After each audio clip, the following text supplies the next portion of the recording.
নমস্কার বন্ধুরা, এই যে আরেকটা রেসিপি তৈরি করব। কড়াইতে দিয়ে দিয়েছি সরষের তেল। আর এই যে পুঁটি মাছের জাল বানাবো।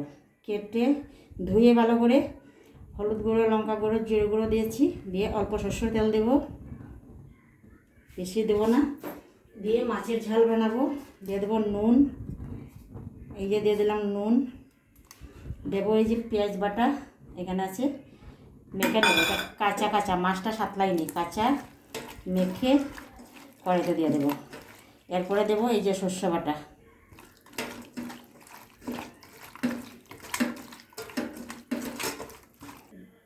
মেখে নিয়েছি, এই যে দিয়ে দেবো।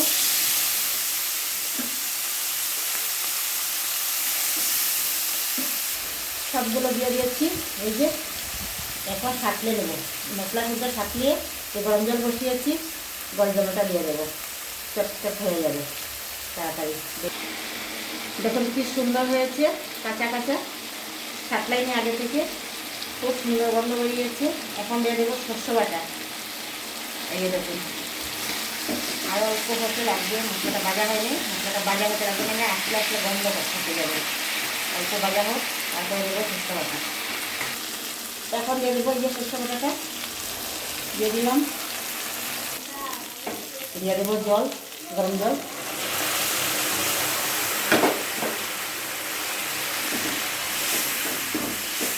কেমন হয়েছে বন্ধুরা কমেন্ট করে বলবেন।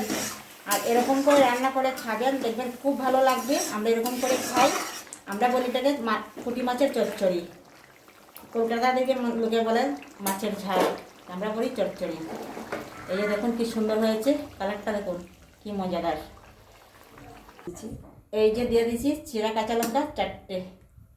এই যে দেখুন কি সুন্দর বেশি বেশি হয়ে গেছে।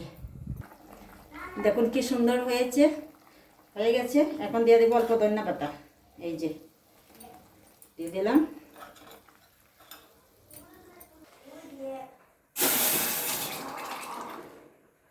এই যে দেখুন হয়ে গেছে, নামিয়ে নিচ্ছি। খুব সুন্দর হয়েছে। আজকের জন্য অতটুকুই। Bye bye, tata. লাইক করবে, কমেন্ট করবে, শেয়ার করবে। কমেন্ট করে অবশ্যই বলবে যে কেমন হয়েছে। রান্না করে খাবেন, কমেন্ট করবেন। কে কোথা থেকে দেখছেন জানি না, আমি কমেন্ট করলে বুঝতে পারবো। আমি কিন্তু কমেন্ট করতে জানি না, আমার নাতনি বা বৌমা কেউ করে দেবে বা দেখে নেবে কী কমেন্ট এসেছে।